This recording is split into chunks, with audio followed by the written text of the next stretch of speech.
विजयनगर का वार्षिक उत्सव बहुत ही धूमधाम से बनाया जाता था, जिसमें आसपास के राज्यों के राजा भी महाराज के लिए बेशकीमती उपहार लेकर सम्मिलित होते थे। हर बार की तरह इस बार भी महाराज को बहुत से उपहार मिले। सारे उपहार में महाराज को रत्नजड़ित रंग बिरंगे 4 फूलदान बहुत ही पसंद आए। महाराज ने उन फूलदानों को अपने विशेष कक्ष में रखवाया और उन फूलदानों की रखवाली के लिए एक सेवक भी रख लिया। सेवक रमैया बहुत ही ध्यान से उन फूलदानों की रखवाली करता था, क्योंकि उसे ये काम सौंपने से पहले ही बता दिया गया था कि अगर उन फूलदानों को कोई भी नुकसान पहुंचा तो उसे अपनी जान से हाथ धोना पड़ेगा।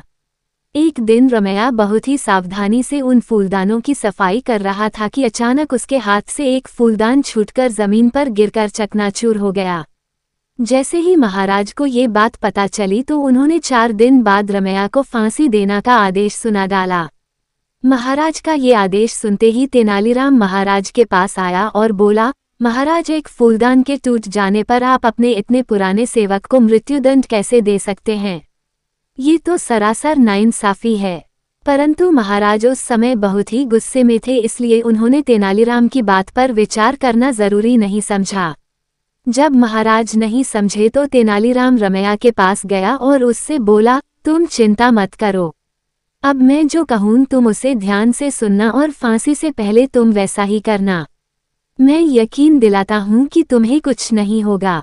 रमैया ने तेनालीराम की सारी बात बड़े ही ध्यान से सुनी और बोला, मैं ऐसा ही करूँगा।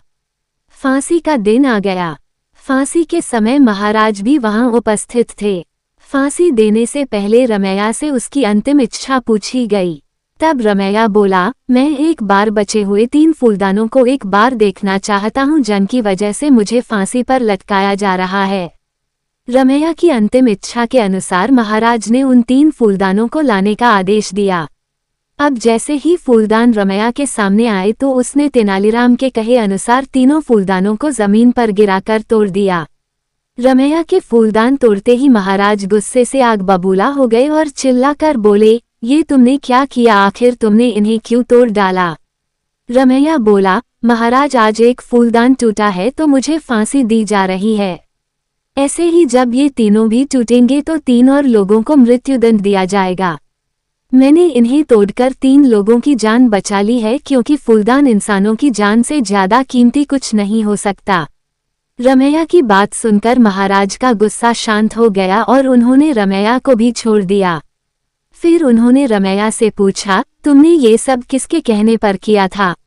रमैया ने सब सच सच बता दिया। तब महाराज ने तेनालीराम को अपने पास बुलाया और बोले, आज तुमने एक निर्दोष की जान बचा ली और हमें भी यह बतला दिया कि गुस्से में लिए गए फैसले हमेशा गलत होते हैं। तेनालीराम, तुम्हारा बहुत बहुत शुक्रिया।